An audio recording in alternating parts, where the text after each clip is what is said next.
fine. Is that okay, chef? Yeah, it's a bit dark. It is dark, isn't it? Yeah, that'll be fine. Yeah? It's supposed to be a light spring summer stew. Won't do it again, chef.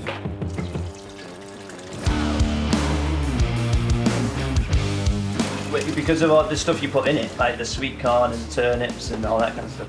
You want it to look light. This is going to look like beef stew. So in other words, this will be my fault. What you'll get is, when these people who come who've had it in 7 different places, the restaurant go, this isn't good as normal. This is better, this. Yeah, it's better than normal, Well, this not really Adam Reid, good friend of ours. I think you can tell. I don't know why he's a good mate, because all he does is insult me. But I think that's why he's a good mate. Every time I meet him. Too much laugh talk for you.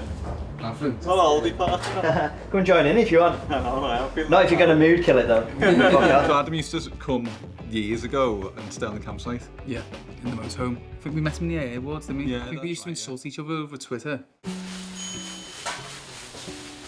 Important part of the job. Well, out there, eh, Dad? But Oh, no. yeah, new hose. Any hose. Good tools. You just missed a trick. You know, it's an experience, flowers and food, isn't it? Actually, the flowers do get noted, but don't tell them. Do you think they are a main part of the event? Flowers and food? I don't think people buy tickets for the flowers. We're not like the botanical gardens. But maybe next year we put a price on for A tour. a flower tour by me dad. Tour, yeah. Never admit that he just wants a little bit of camper time, yeah. What's he done? Yeah. We're a bit slim on the ground. We've roped in 2 runners. When you ask Jenny? I think we've got enough people. Well, the only issue we have in here, when you've only got 2 runners, is that really, by the time Got 4. I can do the 10 by myself. Fred? And myself! If them headsets arrive, it's going to save us a lot on back and forth with communication. So I think we can navigate it that way. Put Betty in charge of the runners. I'll host the tent once everyone's in. The worst case scenario, we'll just give everyone loads of bottles of wine. Get them pissed. They'll be happy. So we had the idea of bringing in the headsets. Ding! Hopefully now this is an update on... Oh shit. So smooth out. The next lot of smoothing. The earpieces are arriving today, but no time. What we didn't account for though was, as the busiest night so far, it was the same night that quite a few of our team were struck down and couldn't make it. This is going to make all the difference tonight. If we got these headsets going, we'll be laughing. If not, we'll be crying. Come on, headsets. So the headphones were just like, okay, we might need these. You did have Connor. Did have Connor? Keep watching me just blag. Panic blag.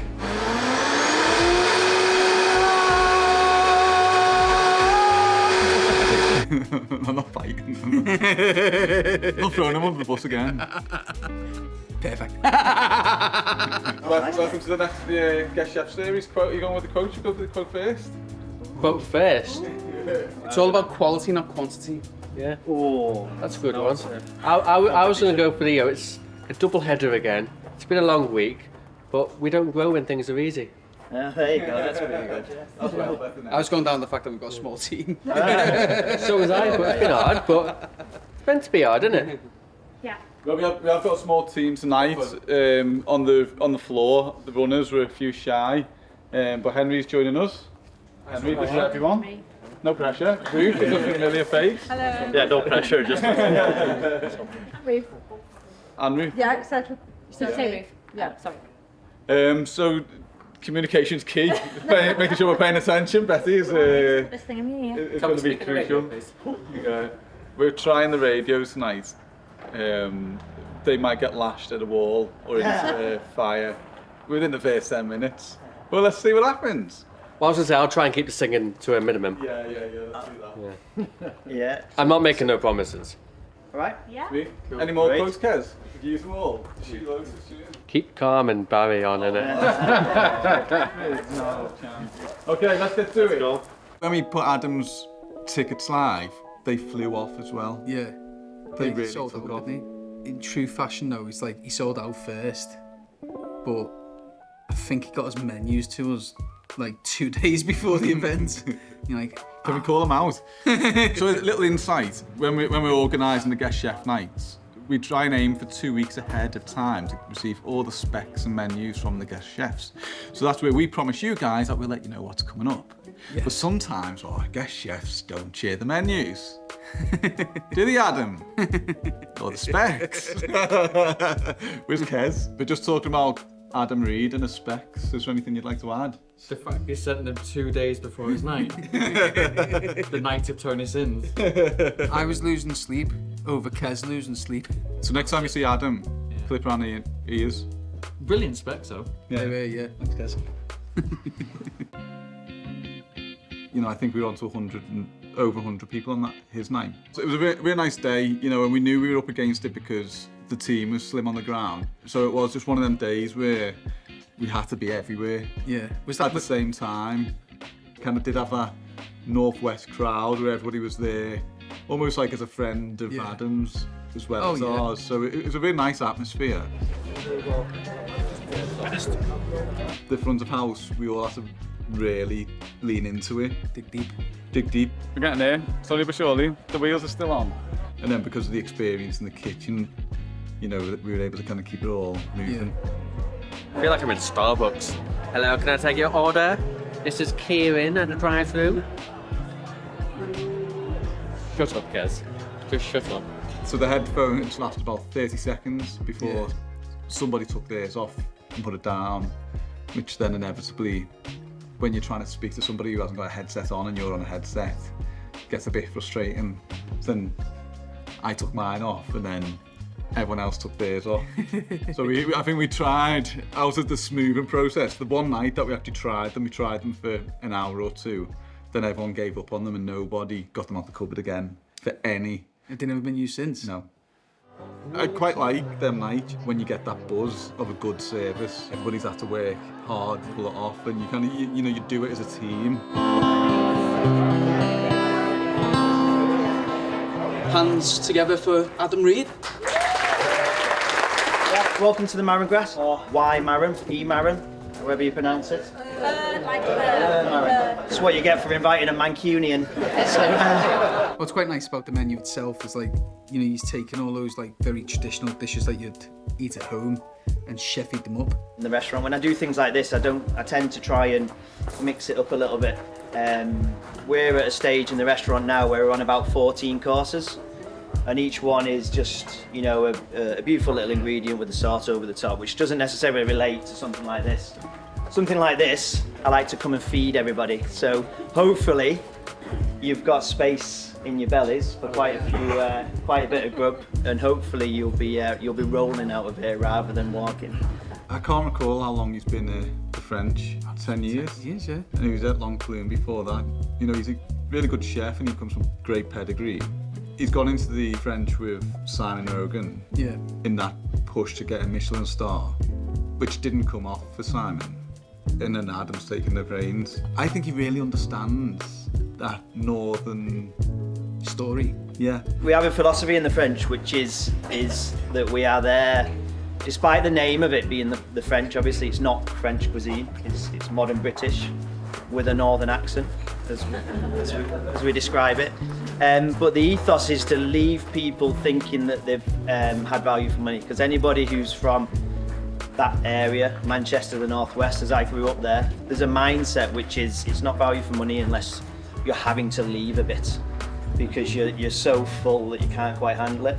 And that obviously doesn't marry in with the ethos of fine dining, tasting menus, all that kind of stuff, where it's more the norm to leave people feeling just satisfied. I mean, how you satisfy everybody at the same time, I have no idea. So I go for the ethos that as long as they're not having a kebab on the way home, we've nailed it.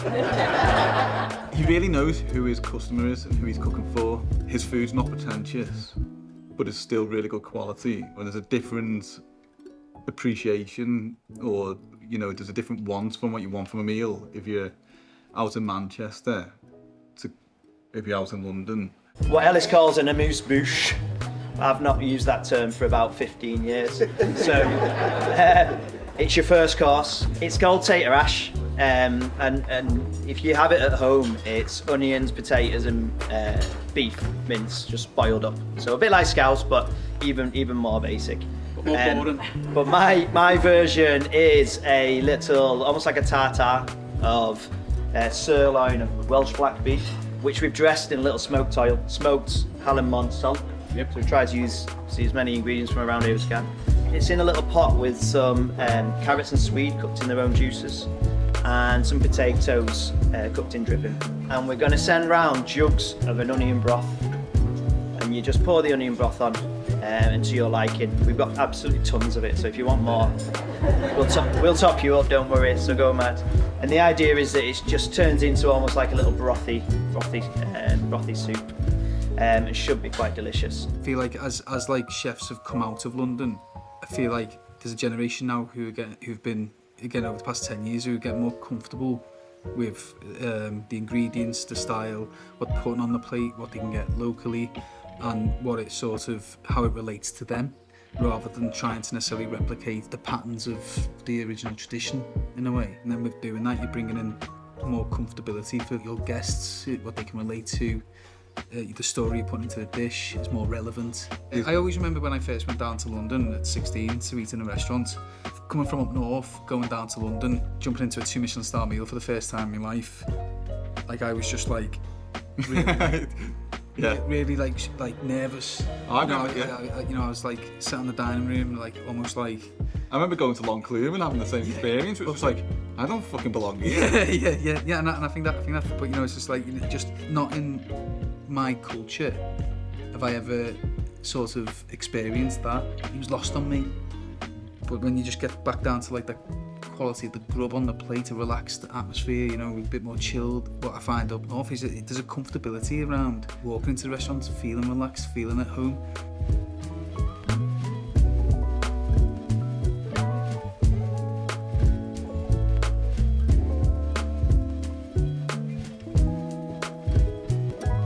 Your main course, a little chicken dish that I've done quite a few times before.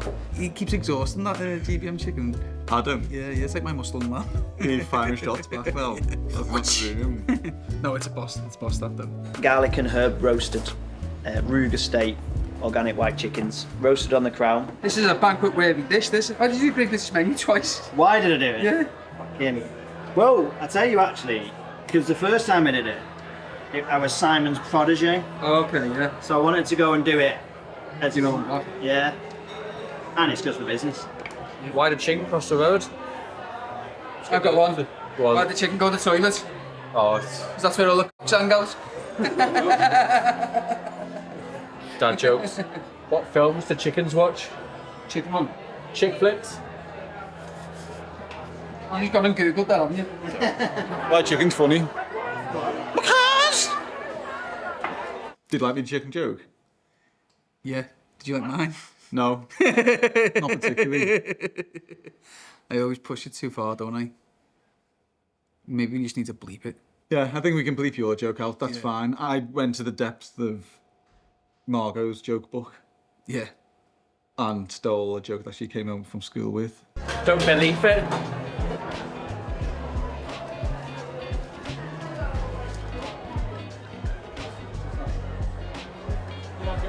That's going to go in the tables, and as is the setting we're in, it's sharing. So whoever's the strongest and fastest, we'll win the day. But again, just super casual, but really tasty. Okay. So we're coming up to the first bits. I've got no jokes. I came ill prepared. Right, we're going to do a little Q&A with our good friend Adam whilst your plates get cleared. So this is your last opportunity to lick your plates. That is allowed. But everybody, Adam Reid. Hey. Come on, lads, come and take your chair. Yeah, it's all allowed today. What happens in the tent stays in the tent. Adam, I know you don't live around here, but do you know where the nearest kebab shop is? Keep it clean, lads. Keep it clean. Well, you've still got 2 courses to go, so if you could, unlike normal, if you could not peak too soon, that'd be fantastic.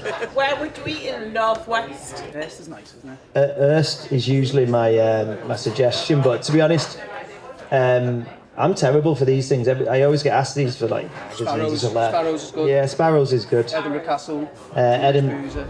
Oh, I feel like I was just there as Adam's assistant. I was like, as his PA, you know. I'm just telling him what all the restaurants round by where he lives. Doesn't go out. Tighter than camp. No, but Edinburgh Castle's quite nice for a little pub. That's Sean, who's the head chef there. He's doing brilliant things. Erst is brilliant. Climat's good, and it's a nice place if you like your wines and whatnot. Yeah.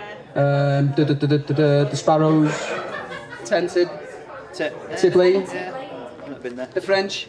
The French, yeah. I wouldn't eat the French, can't afford it. I tend to go places that I know I'm going to get good ingredients, but I'm also going to get value for money. Yeah.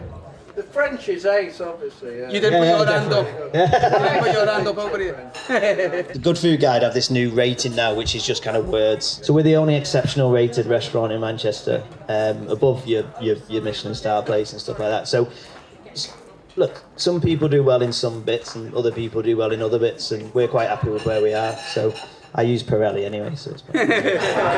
Nice one, guys. Thank you very much, and we'll go and jump onto your cheese. Thank you.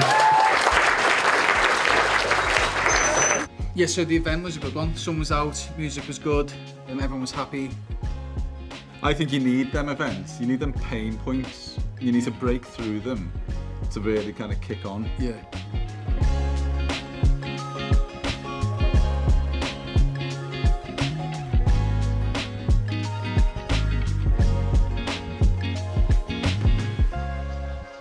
Great to see Adam. Yeah, I'm sure he'll be back. Yeah, great to get a couple of shots in on you. Yeah. Yeah. So next event, Jeremy Pang. Roger. Have you subscribed yet? Yeah, I've subscribed. Have you? You meant to say, can't hear you. Can't hear you. What? What'd you say? What? Like and subscribe. Over.